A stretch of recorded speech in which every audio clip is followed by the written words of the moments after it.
পূৰ্ণকান্ত বৰা মই BSFত আছিলোঁ 1986 চন মই জইন কৰিছিলোঁ 99 চনৰ কাৰ্গিল যুদ্ধত মই জম্মু আৰএছপুৰা বৰ্ডাৰত আছিলোঁ আৰু 2002 পৰাক্ৰম অপাৰেশ্যনত মাইন ব্লাষ্টত মোৰ সোঁ ভৰিখন গ'ল।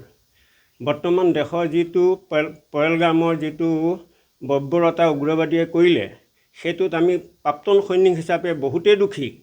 যদি এতিয়া আজি সাৰ্জিকেল ষ্ট্ৰাইক হৈছে তাতো আমি সন্তুষ্ট।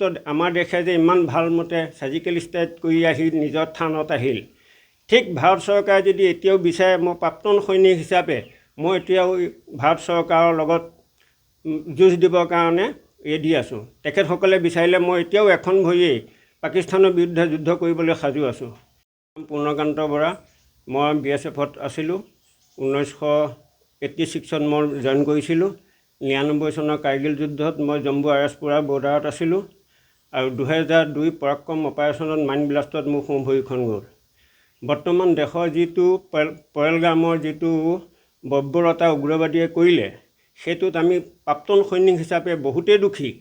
যদি এতিয়া আজি সাৰ্জিকেল ষ্ট্ৰাইক হৈছে তাতো আমি সন্তুষ্ট। আমাৰ দেশে যে ইমান ভালমতে সাৰ্জিকেল ষ্ট্ৰাইক কৰি আহি নিজৰ থানত আহিল।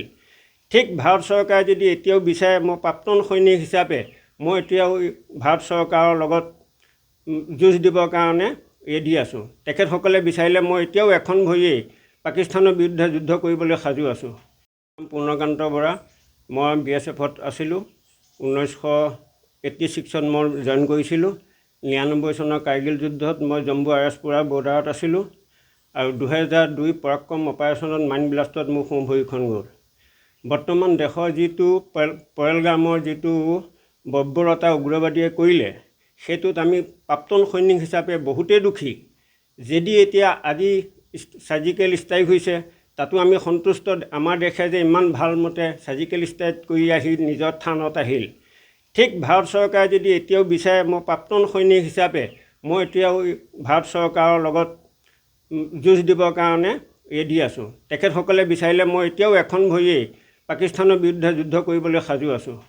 পূৰ্ণকান্ত বৰা মই BSFত আছিলোঁ 1986 চন মই জইন কৰিছিলোঁ 99 চনৰ কাৰ্গিল যুদ্ধত মই জম্মু আৰএছপুৰা বৰ্ডাৰত আছিলোঁ আৰু 2002 পৰাক্ৰম অপাৰেশ্যনত মাইন ব্লাষ্টত মোৰ সোঁ ভৰিখন গ'ল।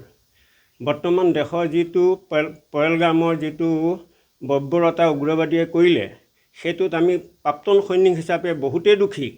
যদি এতিয়া আজি সাৰ্জিকেল ষ্ট্ৰাইক হৈছে তাতো আমি সন্তুষ্ট।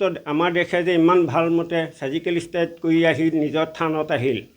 ঠিক ভাৰত চৰকাৰে যদি এতিয়াও বিচাৰে মই প্ৰাক্তন সৈনিক হিচাপে মই এতিয়াও ভাৰত চৰকাৰৰ লগত যুঁজ দিবৰ কাৰণে ৰেডি আছোঁ। তেখেতসকলে বিচাৰিলে মই এতিয়াও এখন ভৰিয়েই পাকিস্তানৰ বিৰুদ্ধে যুদ্ধ কৰিবলৈ সাজু আছোঁ।